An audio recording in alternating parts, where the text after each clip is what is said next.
former national president of Delta Sigma Theta, from Ohio. What was it about Senator Harris that you said, I want to put my power behind her? You know, Tiffany, I have all of my career either supported or promoted women, and in particular black women. It is what I do. I think it is past time that the people who are the real backbone, not just of this party, but of this nation, are recognized for who we are. And so all things being equal, I'm going with the sister. Right.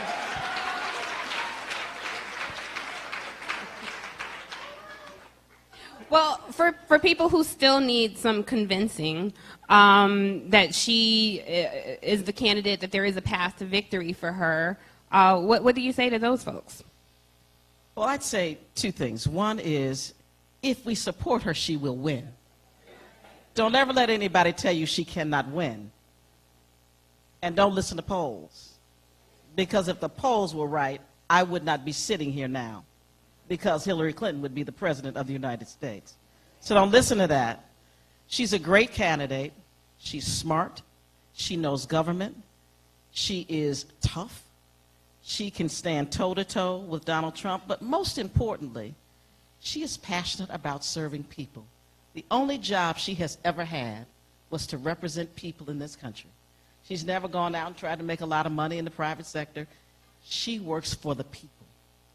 And it is important for us to understand that people who work for us, we need to do the same for them. If you treat people good, people should treat you good, and she has treated us good. I don't want to hear anything about being a prosecutor. I was a prosecutor. Nobody ever mentions it. You know, I put people in jail too, but I helped a lot of people stay out of jail too, as did she.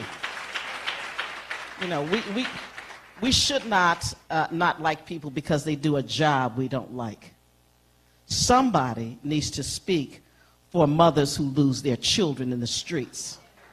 Somebody needs to speak to young women who are abused. Somebody needs to speak to crime in our communities. Why should it not be a black woman? I won't hear that prosecutor stuff now. Don't bring it to me. Well, there are a lot of people, though, who do raise her prosecutorial record. And just for the record, she's not the only one. Senator Amy Klobuchar also has a record that's, I think, increasingly more questionable than the senators. But a lot of the attention has been specifically directed to Senator Harris. So there's a lot of disinformation out there. There are people who have questions. What specifically do you say to those people who argue, be it factual or not, that her policies did help create a pipeline for some people of color? And this could be disinformation, but how do you address that to people who are on the fence? Because it's a primary and there's a lot of people out there who are looking for a reason to support her. Well, I think that those people who want to use that against her are looking for a reason to not support her. I think those who are looking for a reason to support her will look at her record and realize that her diversion program is a model for the entire United States.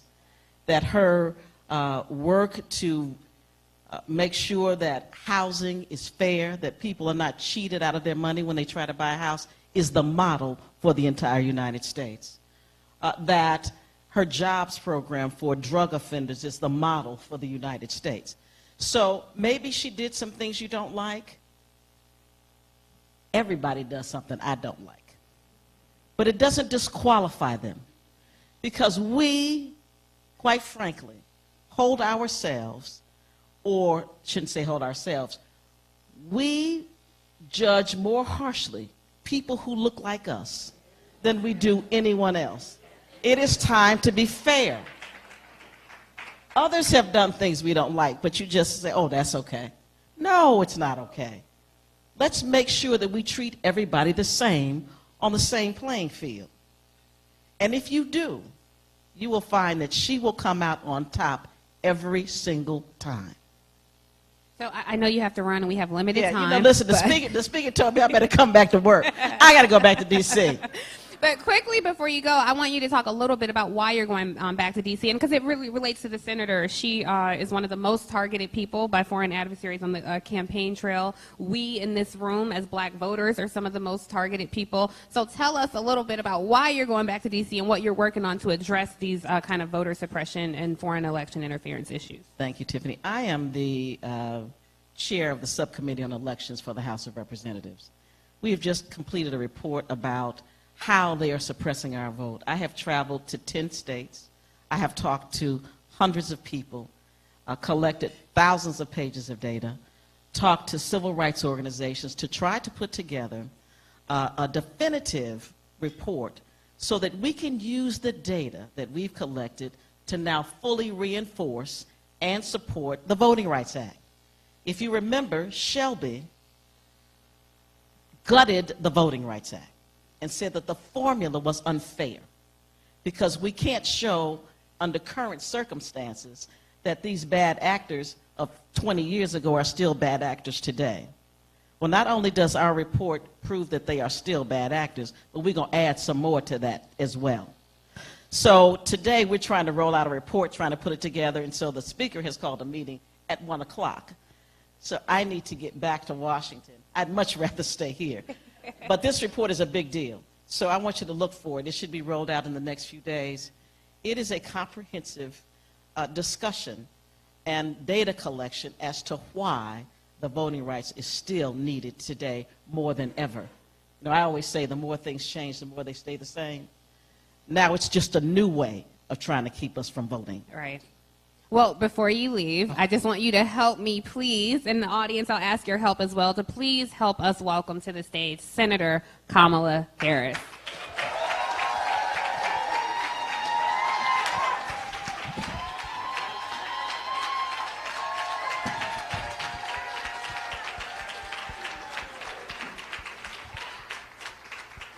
Please applaud the Congresswoman Marcia Fudge.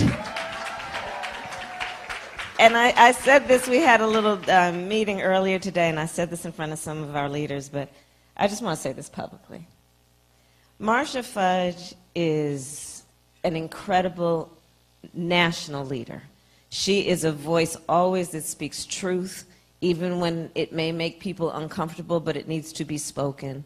She is extraordinary. I've seen her in rooms where there are cameras. I have seen her in rooms where there are no cameras, and she is always the same person, speaking about the issues that must be spoken and heard, on everything from national security to what we need to do around civil rights. Yeah, please have a seat. But I just want to talk about her as a sister girl. Because from the beginning, Marcia, you have been so incredibly supportive of me. And through the ups, through the downs, you are just consistently there. And your leadership, your advice, your counsel, your friendship, your love mean the world to me. So can we please hear it from Marcia Fudge? Okay? And travel safely. Travel safely. Travel safely. Thank you. Okay. Hey, everybody. Okay. Good morning. Welcome. Good. I'm glad to be with everyone. Good morning, everyone. Thank you for being here. Good morning. Congratulations on a great performance last night. Thank you. Thank you. Thank you. Thank you. Thank you. So I have a ton of questions, but I know you have limited time, and your staff is telling me I need to welcome the other panelists to the stage now. Yes, so let's let bring me them on. please help me welcome an amazing marketing exec, globally known, Kim Blackwell. Please join us on the stage.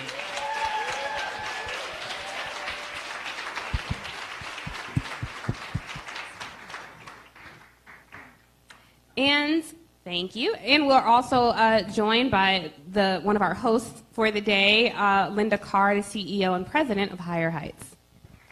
Oh, sorry. Sorry. I still haven't woken up this morning. I'm just thanking you publicly. What I meant to say is we have a representative from the ACLU with us. Yes, thank you. Andrea Young. Miss Young, Miss Adrienne Young, thank you. Thank you for joining us. This is an amazing panel. I just want to take a moment and remind everybody, because so many people seem to forget, that voters look a lot more like the people on this stage and in this room than they do like everybody else. Yet we're talked to the least. But anyway, I digress.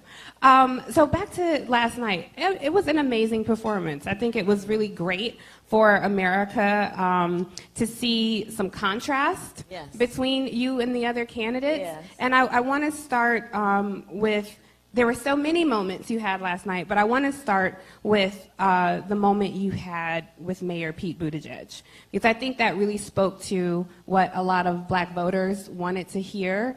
I appreciate your response this morning about not comparing struggles, but talk a bit, if you will, about black voters, your black voter strategy, and what your campaign has been doing to reach out to this constituency group.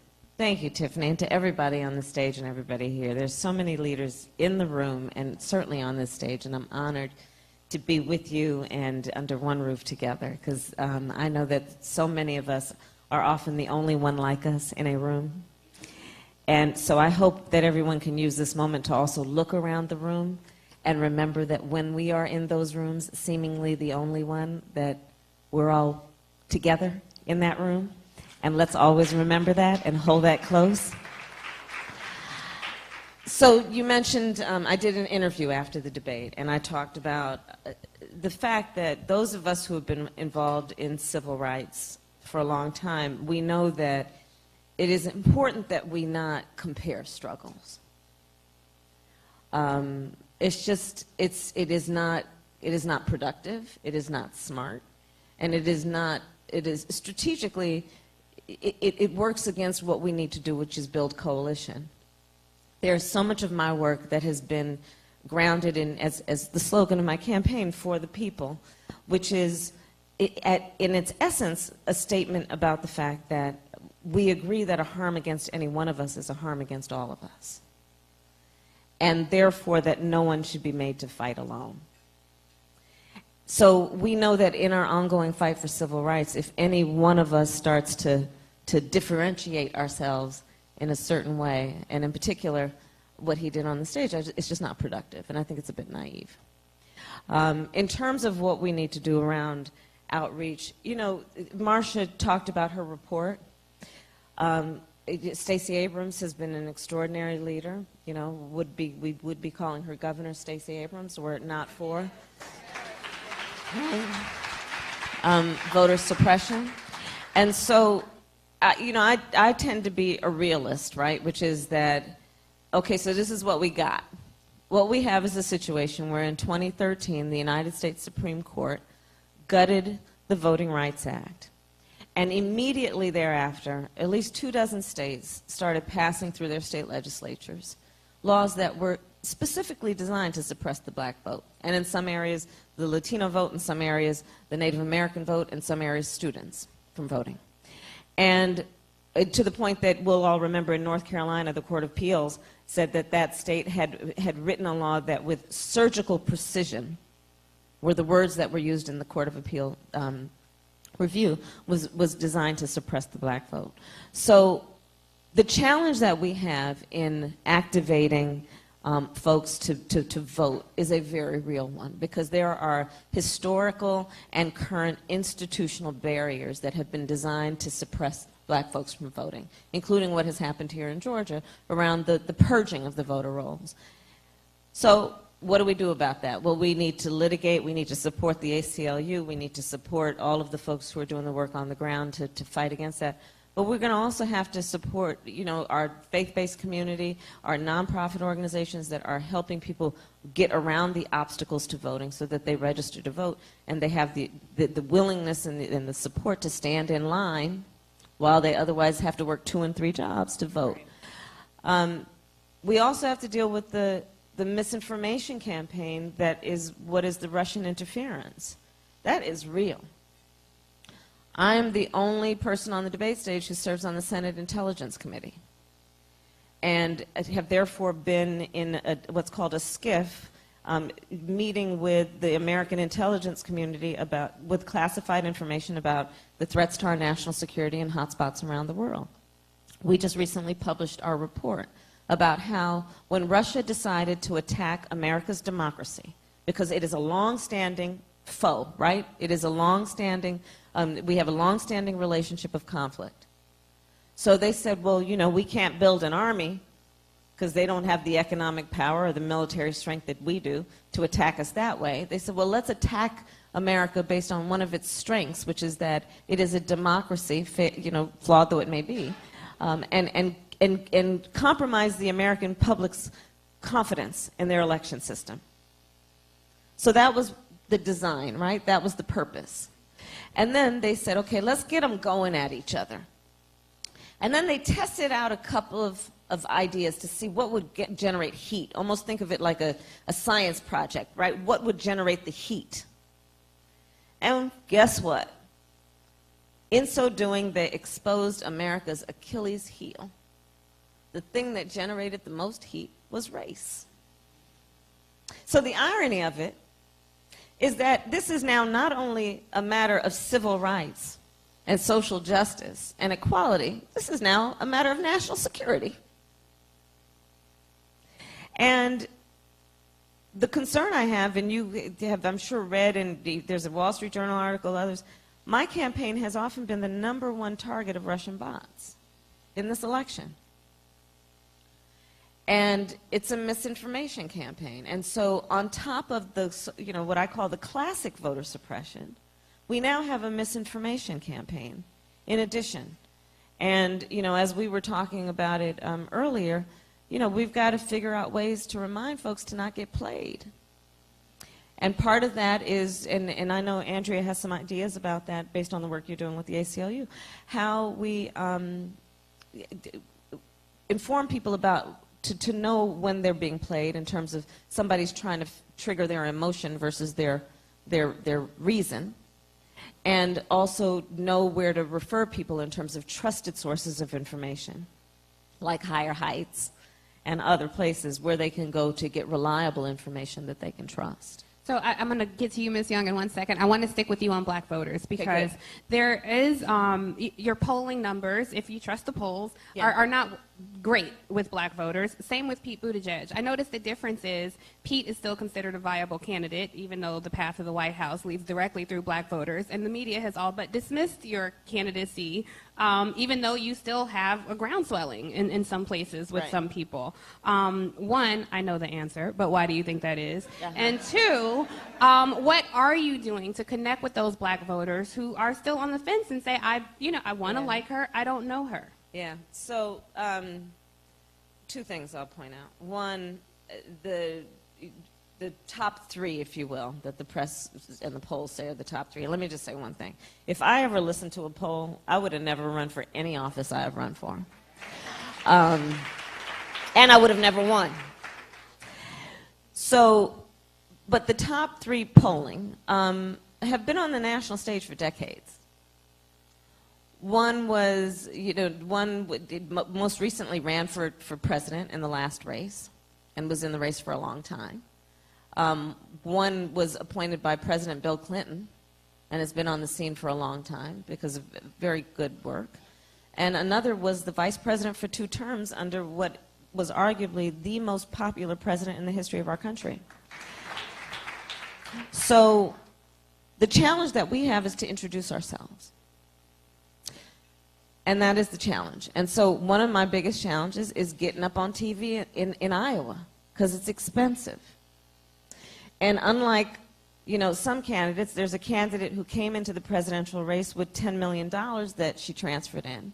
That's called startup capital. I didn't have that kind of startup capital. Another one came in with a file of, over 1 million people active. I didn't have that. Another one came in with very high name ID because he had just been vice president for 2 terms. So part of the challenge, because I'm just all about real talk, is that. The other part of it is this, and this is what I call the elephant in the room, but frankly it's the donkey in the room.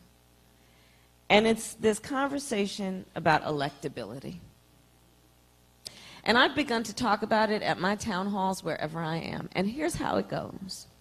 The conversation about electability is, I just don't know if America is ready for a black woman to be president of the United States. I'm ready, but I don't know. No. This is what they say. This is what they'll say. I'm ready, but I don't know if my neighbor's ready. Right? Well, as I've shared with you, this is not a new conversation for me. This is a conversation I have heard in every campaign I have, and now here is the operative word, won. But I am well aware of what's going on and the challenge. And I'm going to share it with you in a really quick story. So other than being in Iowa a lot now, the last time I spent any time in Iowa was the week between Christmas and New Year's in 2007 and the first days of January 2008, campaigning for a certain senator from Illinois. And so I was there to campaign in the cold for the caucuses. It was the last night before the caucuses. And I went and I said, anybody need anything else? They said, Kamala, there's a senior residential home, African-American home. Nobody's been. Will you go? I said, of course. So I go, I start knocking on doors. And invariably, some lady would answer the door. Oh, baby, come on in. Are you hungry? You look a little skinny, you know? And then I knocked on this one door. And the lady who had answered the door, the chain was on the door. It's a petite lady. Couldn't have been more than 5 feet. Well into her 80s. Perfectly coiffed wig. Perfect makeup. This elegant outfit. Now, she wasn't expecting anybody. So I was all exuberant. I'm Kamala Harris. I'm here. The caucuses are tomorrow. You gonna come? She looked at me with a straight face and she said, they're not gonna let him win. And then I looked at what I was looking at, which is this lady in all of her 85 plus years and what she has witnessed and experienced in terms of injustice and indignity. And at that moment in her life, she wasn't about to visit upon herself another disappointment. And so me being me, I was like, well, I'm not leaving here. And I kept talking with her, and she talked with me. She opened the door a little bit more, never took that chain off the door. Did not. But guess who showed up at the caucuses the next night? And guess who won? So we're asking folks, and you know how folks are.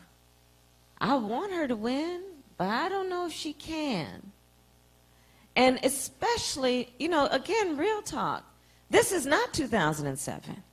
Donald Trump is in the White House. We have a criminal in the White House who has been fanning the flames of hate, who is a racist, who has been doing unthinkable things that are having a direct impact on our nation, on our communities, on our psyche, on our standing, and I could go on and on. And so folks are kind of like, I'd like that could happen, but maybe we got to go what's safe because we got to get old boy out of office. So I am well aware of the challenge before us.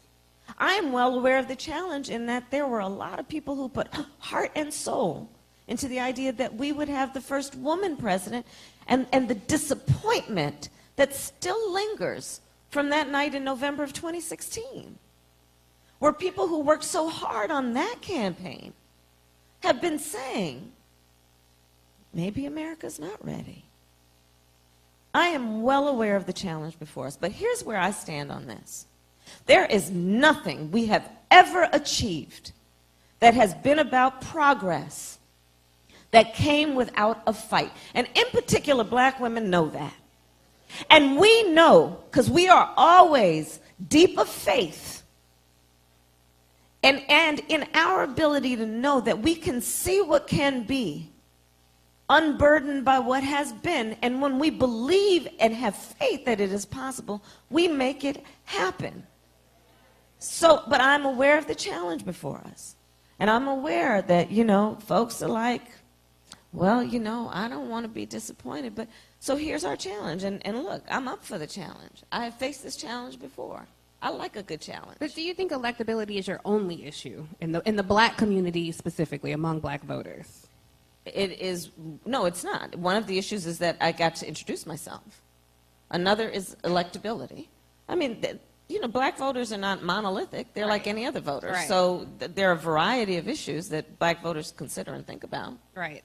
Yeah, and I think that's a good point to make. When you hear in the media, you have, you know, white non-college educated men, suburban white women. Well, black voters disaggregate in the same way. So even appealing to those voters who disaggregate in that same way, the issue isn't necessarily electability with everybody. No, for sure. Right. Oh, absolutely. So some of the other issues that have been raised by your candidacy specifically, one, your prosecutorial record. Yeah. For those people, and there's still a lot of misinformation Yeah. around that. Yeah. For those people, I think black men are a voting bloc that we don't talk enough about, or I two, agree. quite frankly. Yeah. So for those people who are saying, I don't know. What I know about her is she locked up black people. Not true, but that's what people might say. No. Or her policy, she was never really here for us. For those people, how do you penetrate that layer of disinformation or introduce yourself to those people who might not really know what an AK is? They didn't go to an HBCU. These Yeah. are pockets of working class black people all across the country. What do you say to those folks? Well, the first thing is, I see you. I know you. I come from you. I mean, so, you know, there's to your point, misinformation. There are people that are threatened by the potential strength of my candidacy, that are trying to turn what is a strength into a weakness. And I'm well aware of that too.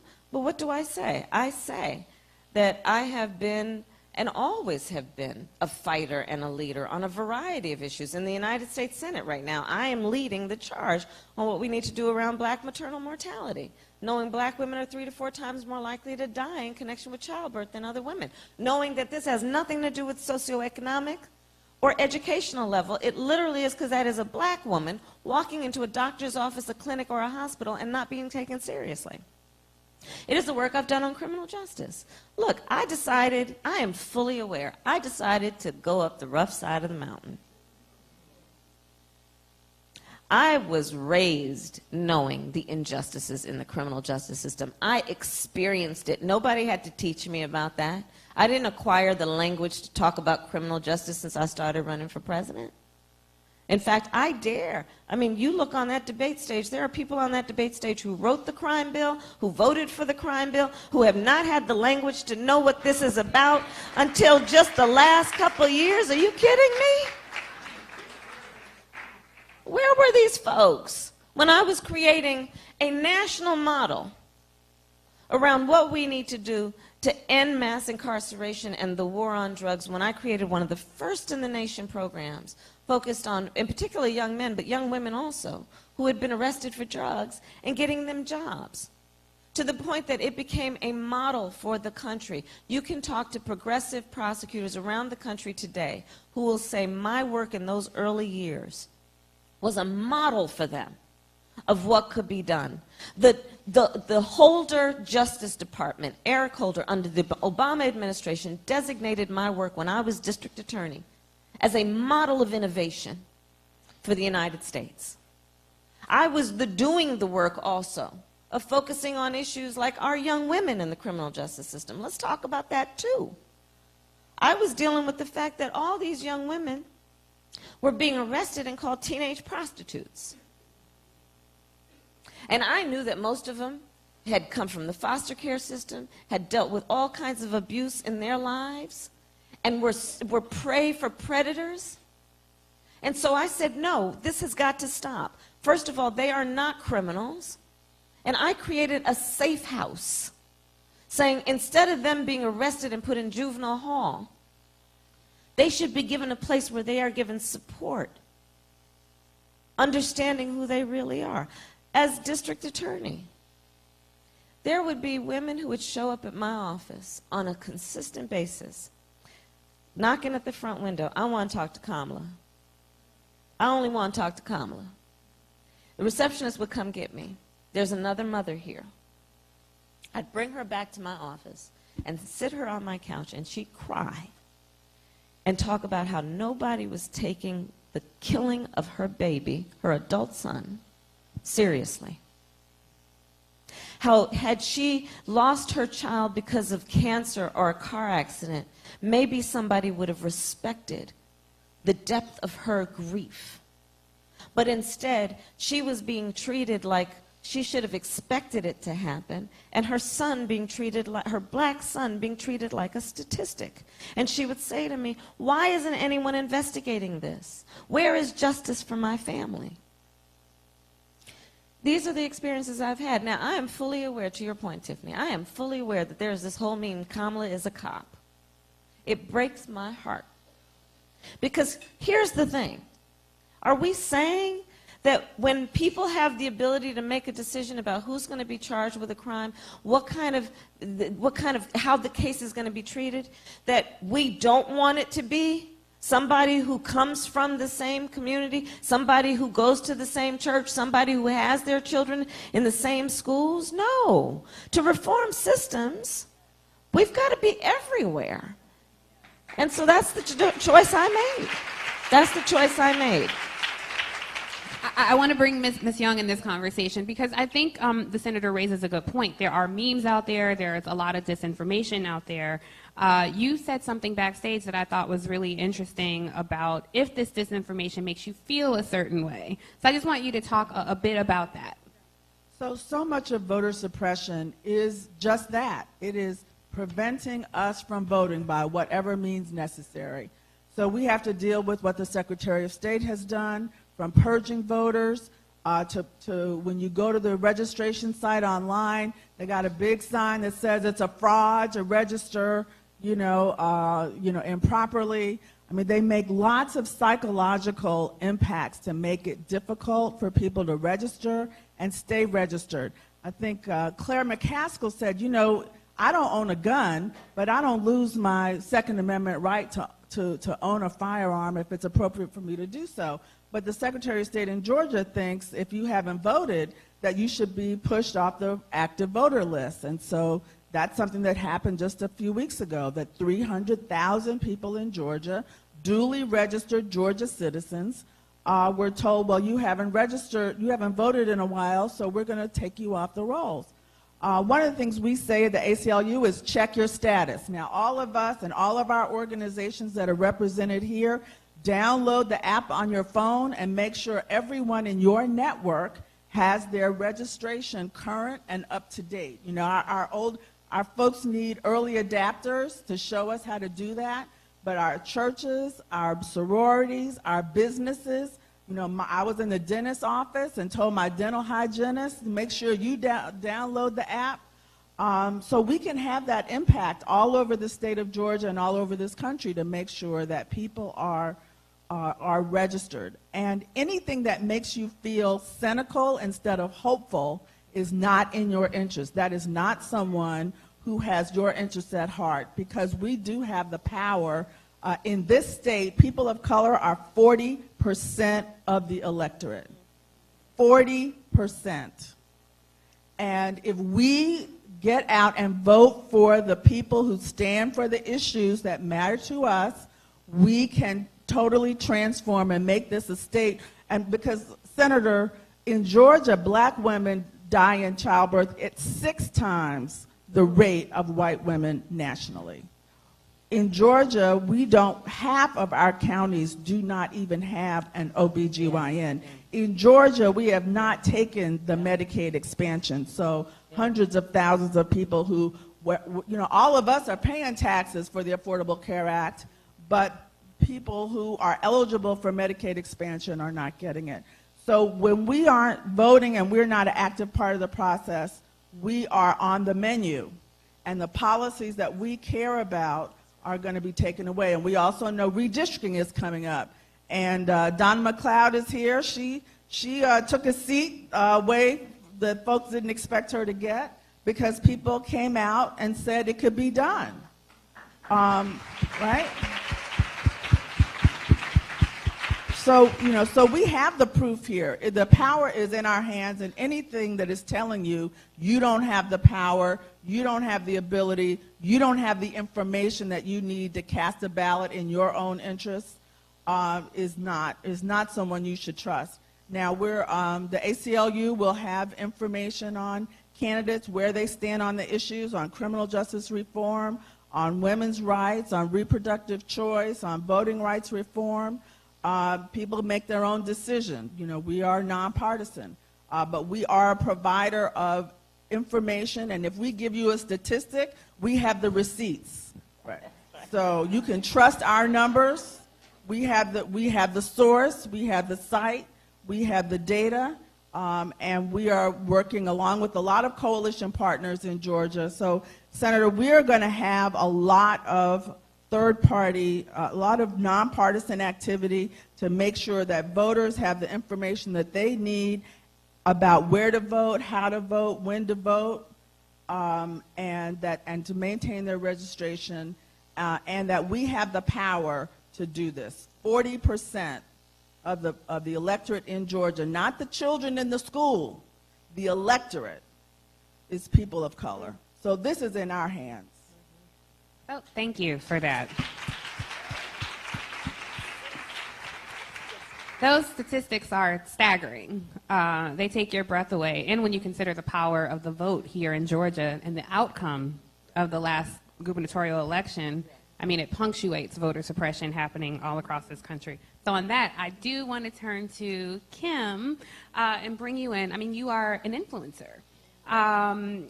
What do you say, or what's your recommendation on bringing black women into the conversation around the electorate? Because as you see on the national media, we're so frequently left out. Our voices are so frequently muted. There was not a voting rights question last night, which is a huge issue for us. So as a marketing exec, what do you say? How do we keep our issues top of the line when we're so muted everywhere else? First of all, I think a lot of it is by way of what the senator mentioned, and that's the storytelling. I think that as I look around the room with so many familiar faces from different sectors, I see my peers from ELC and the business community. I see my young moguls. I'm looking dead at her, Jewel Burks.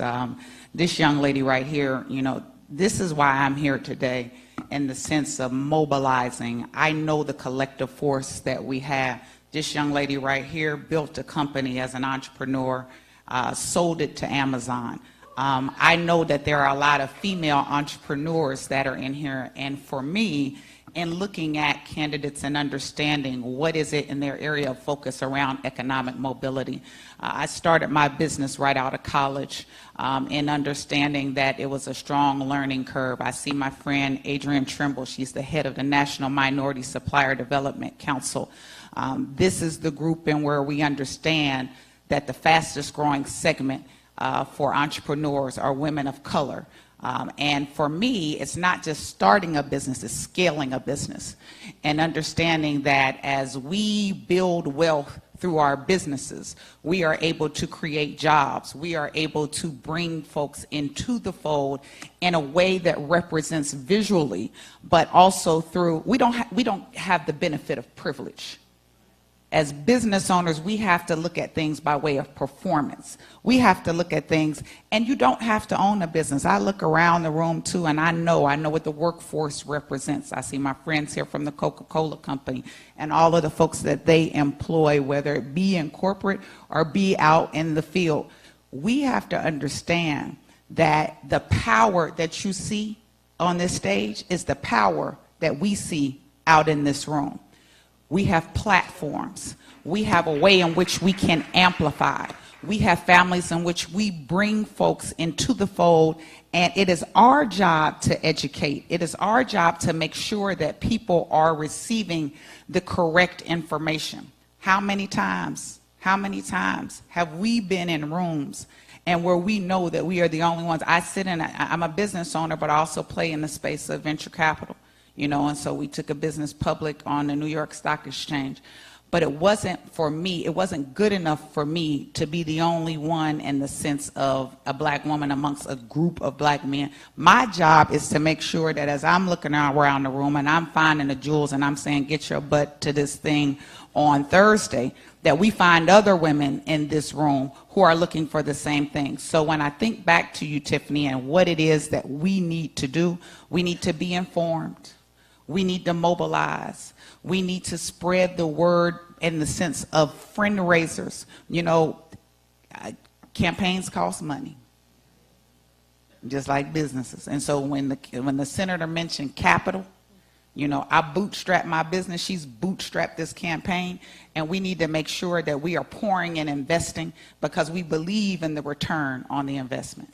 Thank you. Thank you. Thank you. And just because you said that, I do just want to shout out, I'm sure all of you have seen him, but I just do want to shout out Roland Martin, who's over there in the corner, who owns his own platform and keeps... And he's sitting next to my sister, Maya Harris. Who's Maya, my I didn't even see you, Maya. Maya. Who broke her foot. Maya had quite the escort last night. Rosario Dawson wheeled her out on the floor. It was a beautiful scene. But I just want to say, Roland does keep a lot of the issues that we don't hear in mainstream media. He keeps them at the forefront. So thank you for that, Roland, Yes, and thank he you for... does. thank Yes, you, he does. Always. Always. And thank you for pointing out. So, yeah, but what are some specific things that people can do? You talked about our economic power, which is in the trillions. As black women, it's in the trillions. How do you transition that economic power to political power? I mean, we are the deciding factor for what this government will look like. Yet we are so frequently disregarded, ignored, and feels invisible. I want to say this really quickly. A lot of people are saying next year it'll be the 100th anniversary of when women were allowed to vote. And I always have to correct people. When some women got the right to vote. When white women got the right to vote. And us speaking our truth cannot be a controversial thing. How do we empower women? Because the fastest way to give up your power is not realize you have it. How do we empower black women specifically to say, you know what, yes, I can gather my friends and host a fundraiser for the candidate of my choice. I can start a GOTV effort in my community. So many people don't do that. They don't know that. What are some specific steps they can take? Oh, well, I mean, again, you just named two that, we've discussed, and I really do believe in the power of a collective. And so for me, it's looking at that by way of, and understanding that, it's not as though there is a community of one that can amplify, and it starts with one person. And so for me, one, we don't have a seat at the table to be quiet. That's right. If you want to be quiet, give up your seat. Please, give up your seat. And so for me, when we look at it, we know this era of technology. How are you using your social media platforms? And are you using them responsibly? Let me say that also, in the sense of the way of the informed, because we know that things go viral, and you looking up that somebody who's sitting next to you alive and well on the internet or in social, they're dead, So we need to be careful with how we do that in information share. When you mentioned too around the Capitol and the fundraisers, I think of Higher Heights. I think of the Collective PAC, my dear friends, Stephanie Brown James and Quentin James. Part of that is connected to policy. And a lot of that policy means that we have to get folks elected at the local level, at the state level, at the national level. And that is where we begin to see the trickle down and how we amplify the impact through our influence. And for me, I tell people all the time, and I know you did it in a flattering way, I don't want to be called an influencer. I want to be known by way of impact. My thing is success to significance. That's all I want to be known for. And if I can look at that in a way in which we channel, and each of us have the power to be significant, I think you get very prescriptive on that. But I do believe that policy, I just rolled off, I was appointed in the Obama administration for the National Women's Business Council. And we gave counsel to the President, SBA, and Congress by way of how we empower women business owners and women business leaders. But for me, in the standpoint of how is it that we make sure that through those types of appointments, we are again leading the way for others. Thank you for that. Tiffany, could I yes, chime yes, in on that? Because when you say that, how do you turn votes into economic power? That is the story of Atlanta.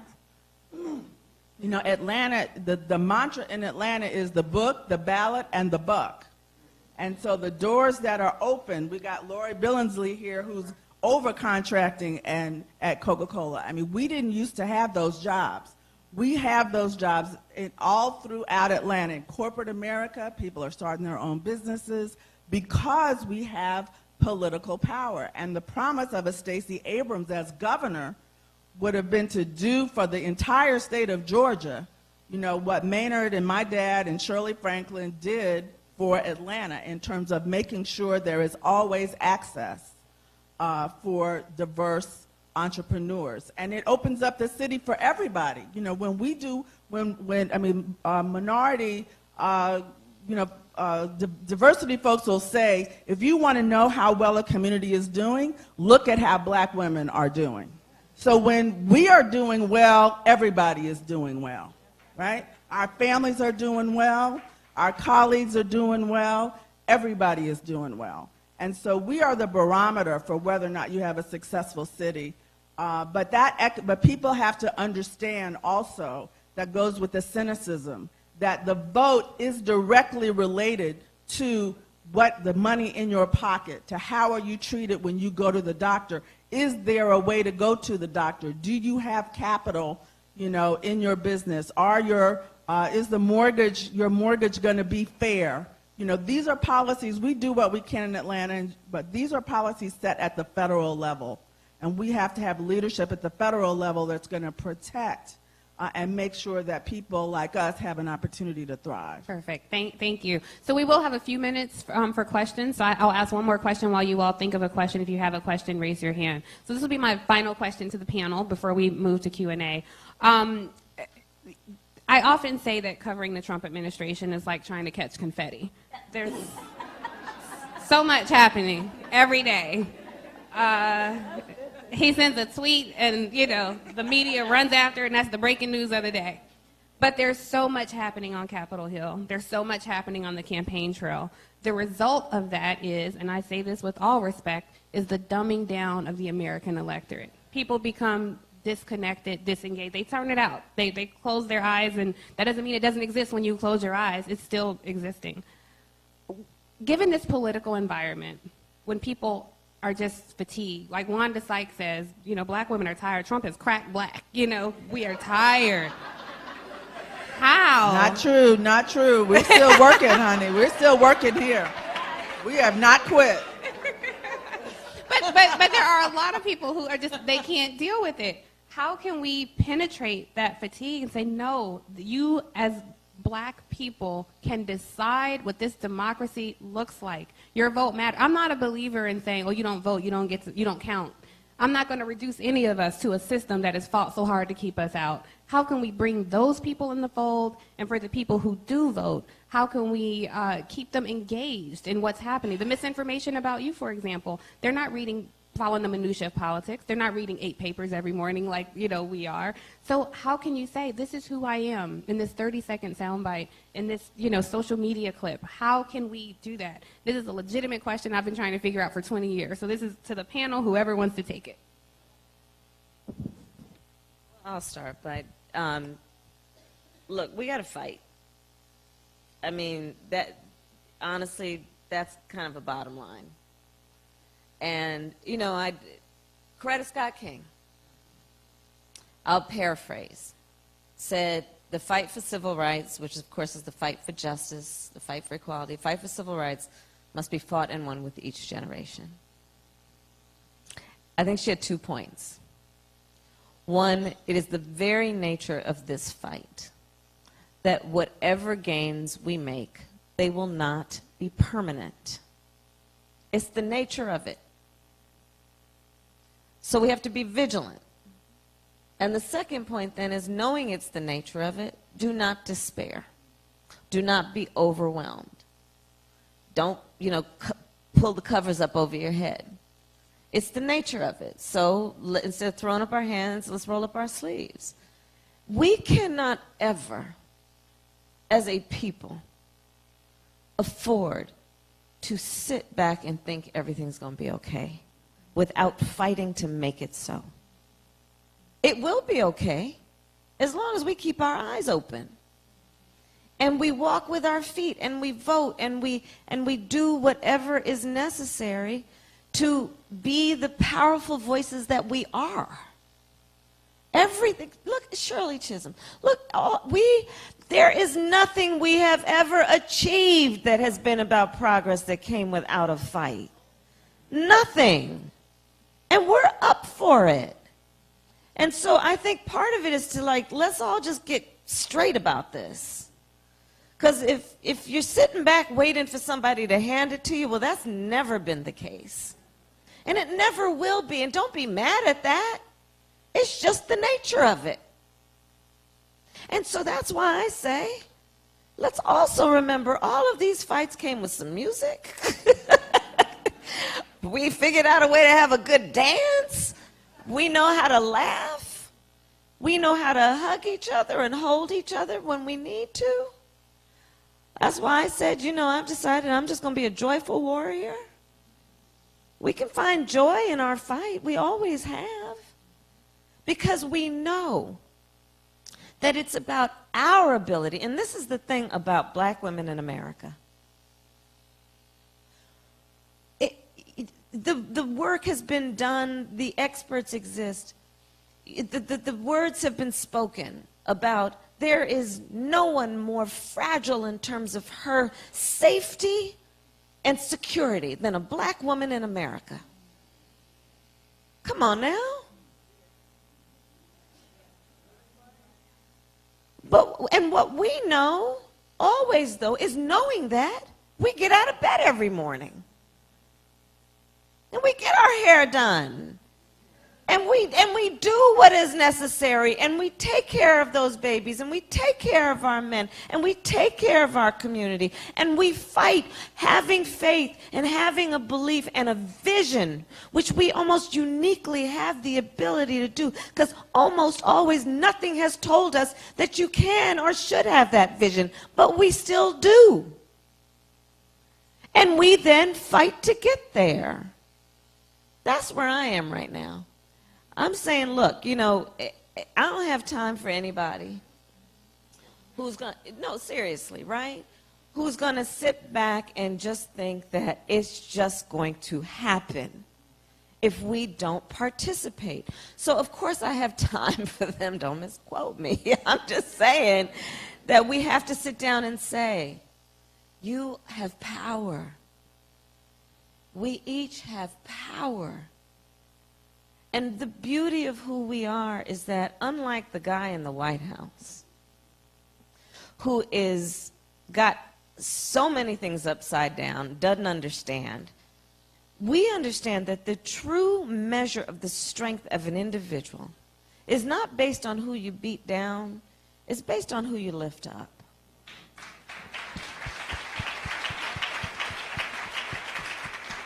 It's an extraordinary strength.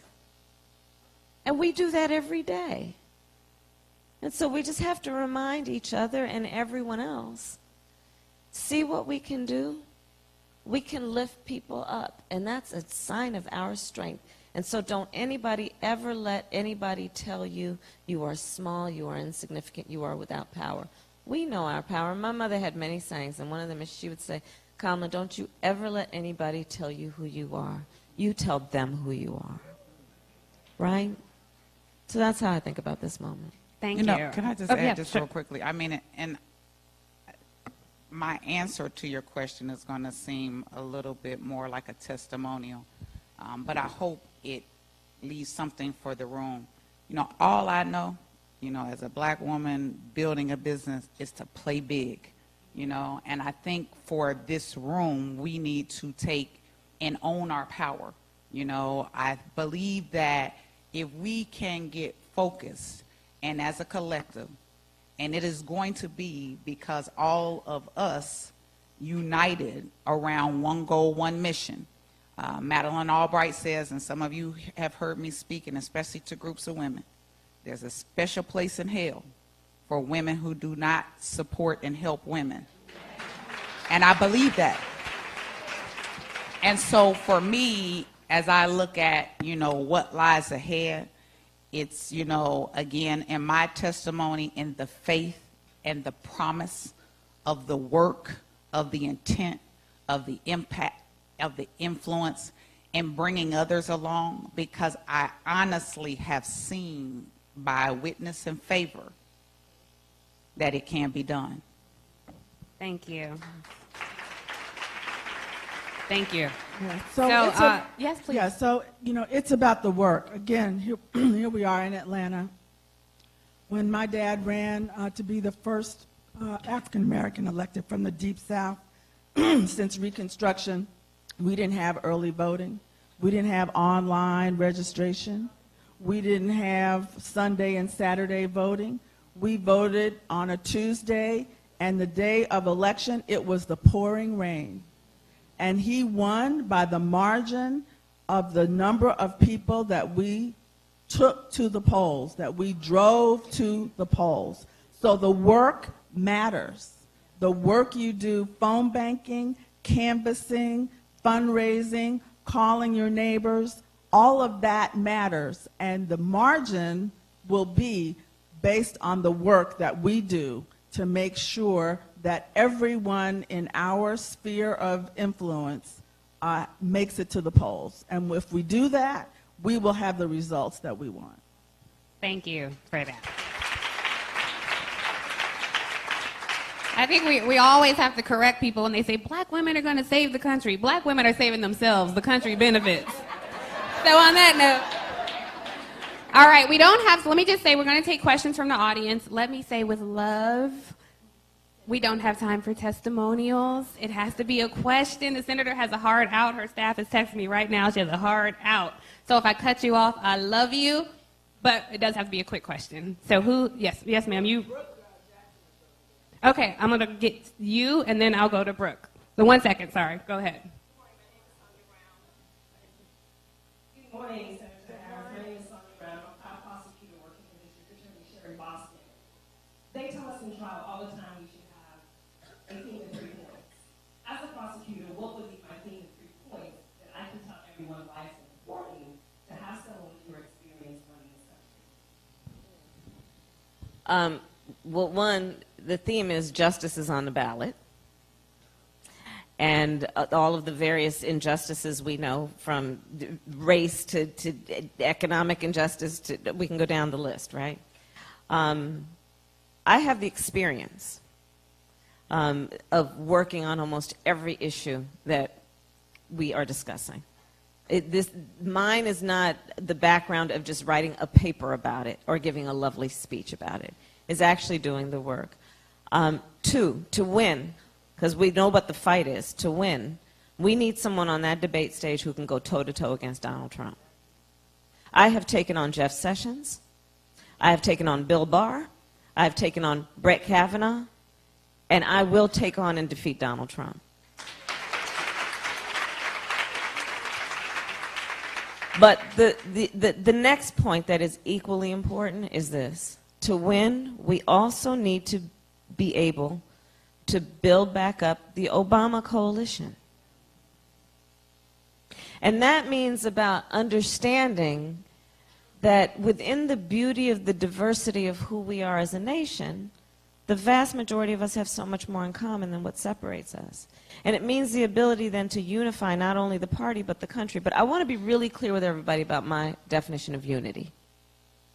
Because some people will, think that unity means, okay, everybody come into the room, but don't be too loud about your thing. That's not my definition of unity.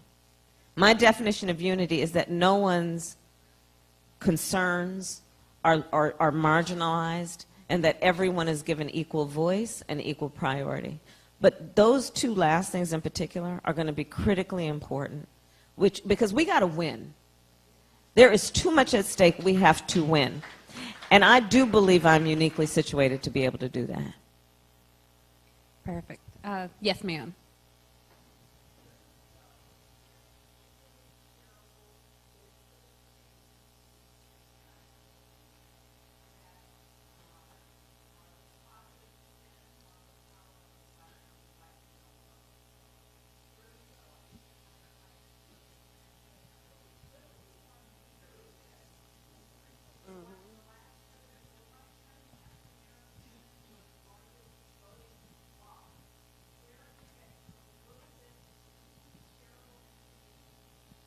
Want to take that?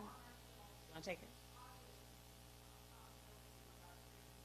Great question. Thank you. We're going to have Ms. Carr answer that, please, ma'am.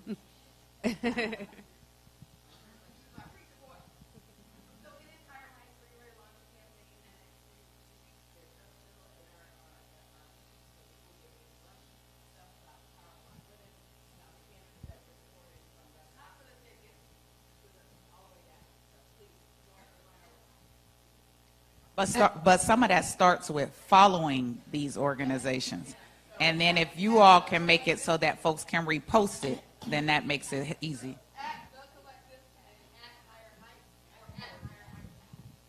And let me just add to that, you can also create these yourself just to get them in the atmosphere. Yes, absolutely. Yep. Definitely. To reshare. That's Yep, right. got it. Yeah, I'm going to go to her and then I'll come to you. Yes, ma'am, in the back.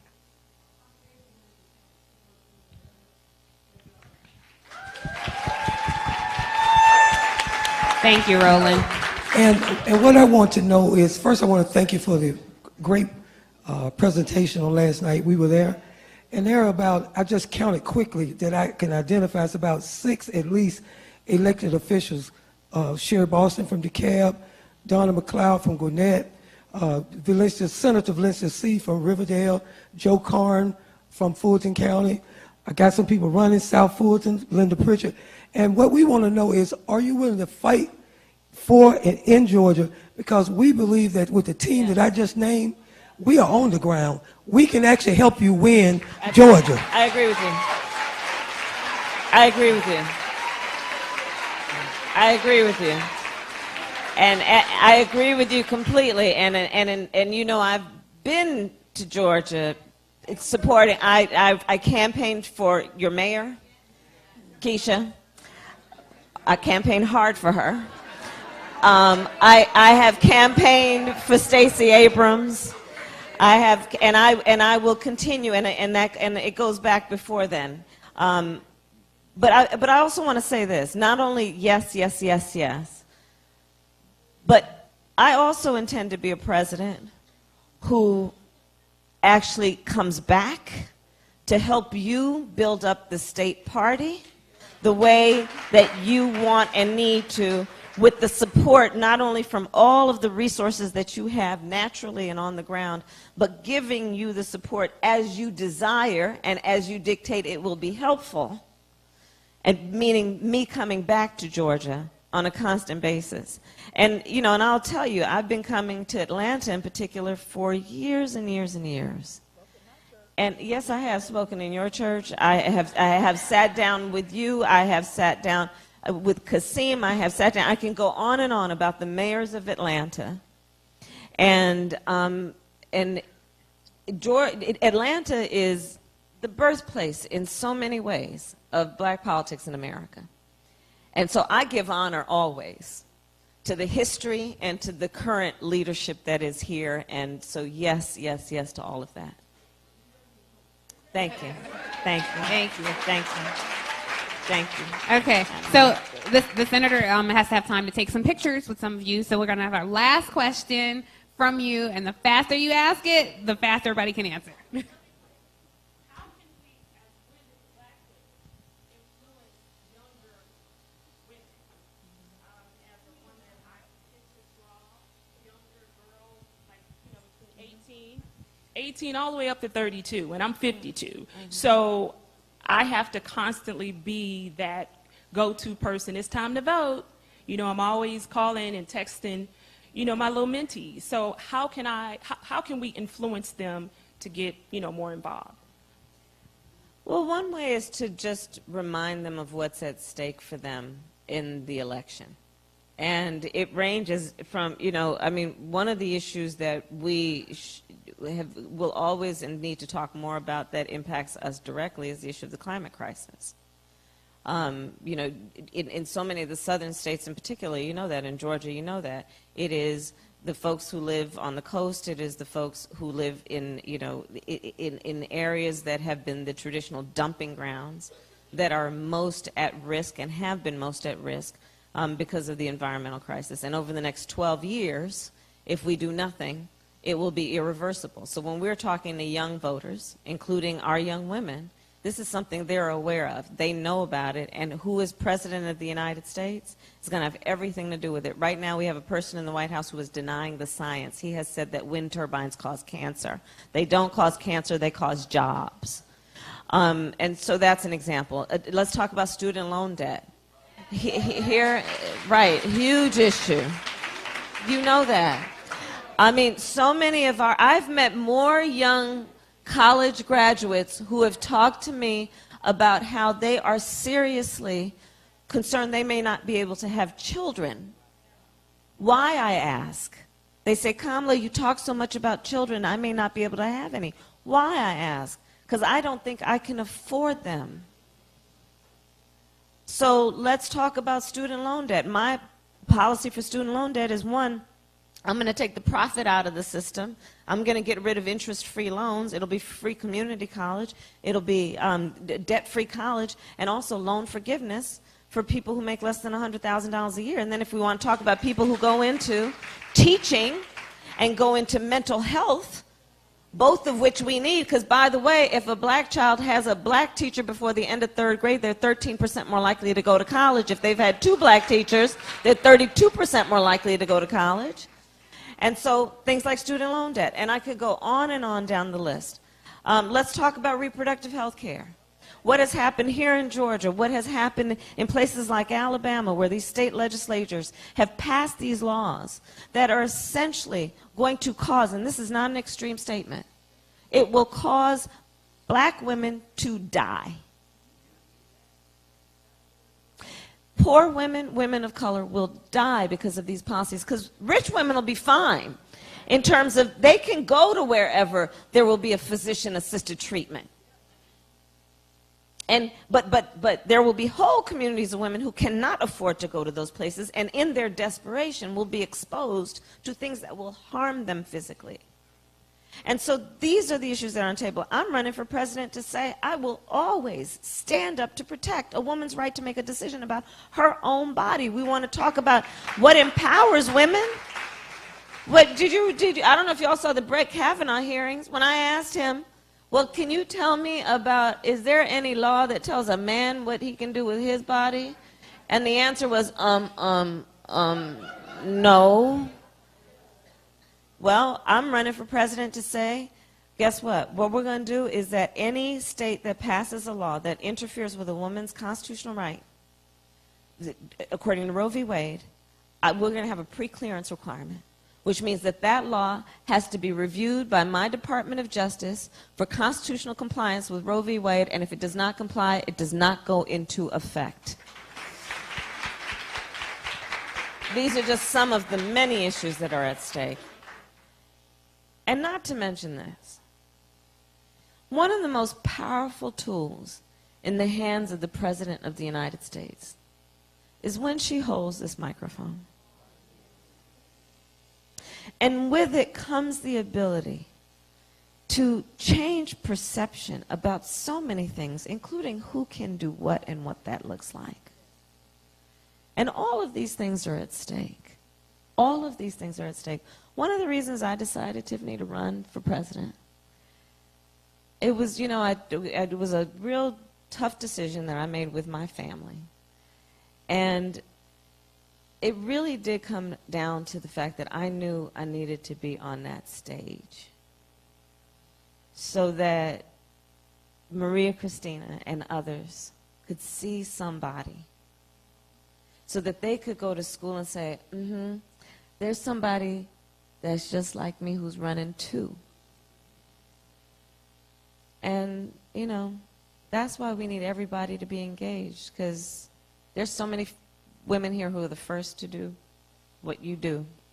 And we all know, it's the advice my mother gave me. She said, Kamala, you may be the first to do many things. Make sure you're not the last. And that's what we're talking about. So,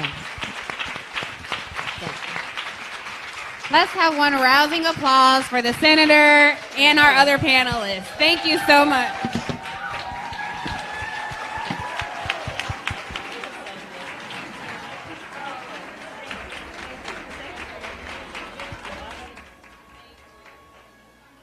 You want to check out Roland Martin Unfiltered? YouTube.com/Roland S. Martin. And subscribe to our YouTube channel. There's only one daily digital show out here that keeps it black and keep it real. It's Roland Martin Unfiltered. See that name right there? Roland Martin Unfiltered. Like, share, and subscribe to our YouTube channel. That's YouTube.com/Roland S. Martin. And don't forget to turn on your notifications so when we go live, you'll know it.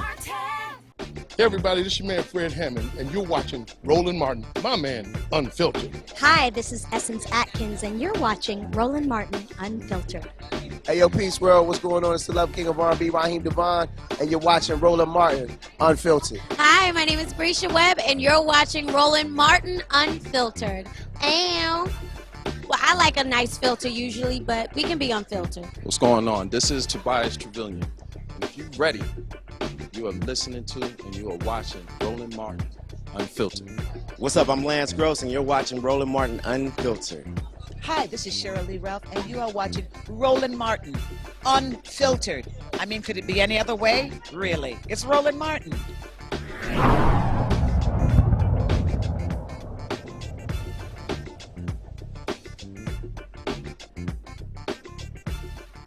You want to support Roland Martin Unfiltered? Be sure to join our Bring the Funk fan club. Every dollar that you give to us supports our daily digital show. There's only one daily digital show out here that keeps it black and keep it real. As Roland Martin Unfiltered. Support the Roland Martin Unfiltered daily digital show by going to RolandMartinUnfiltered.com. Our goal is to get 20,000 of our fans contributing $50 each for the whole year. You can make this possible. RolandMartinUnfiltered.com.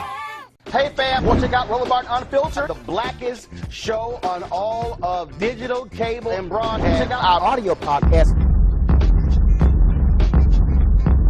There's only one daily digital show out here that keeps it black and keep it real. As Roland Martin Unfiltered. Press play. You want to check out Roland Martin Unfiltered? YouTube.com/Roland S. Martin. And subscribe to our YouTube channel. There's only one daily digital show out here that keeps it black and keep it real. It's Roland Martin Unfiltered. See that name right there? Roland Martin Unfiltered. Like, share, and subscribe to our YouTube channel. That's YouTube.com/Roland S. Martin. And don't forget to turn on your notifications so when we go live, you'll know it. You want to support Roland Martin Unfiltered? Be sure to join our Bring the Funk fan club. Every dollar that you give to us supports our daily digital show. There's only one daily digital show out here that keeps it black and keep it real. As Roland Martin Unfiltered. Support the Roland Martin Unfiltered daily digital show by going to RolandMartinUnfiltered.com. Our goal is to get 20,000 of our fans contributing $50 each for the whole year. You can make this possible. RolandMartinUnfiltered.com. Hey everybody, this is Sherry Shepherd. You're watching Roland Martin Unfiltered, and while he's doing Unfiltered, I'm practicing the wobble. Yes, I am. Because Roland Martin's the one, he will do it backwards, he will do it on the side. He messes everybody up when he gets into the wobble, because he doesn't know how to do it, so he does it backwards. And it just messes me up every single time. So, I'm working on it. I got it. You got Roland Martin. Hi, my name is LaToya Luckett, and you're watching Roland Martin Unfiltered. What's going on, everybody? It's your boy Mac Wiles, and you are watching Roland Martin Unfiltered. What's up, y'all? It's Ryan Destiny, and you're watching Roland Martin Unfiltered. What up, Lana Well, and you are watching Roland Martin Unfiltered.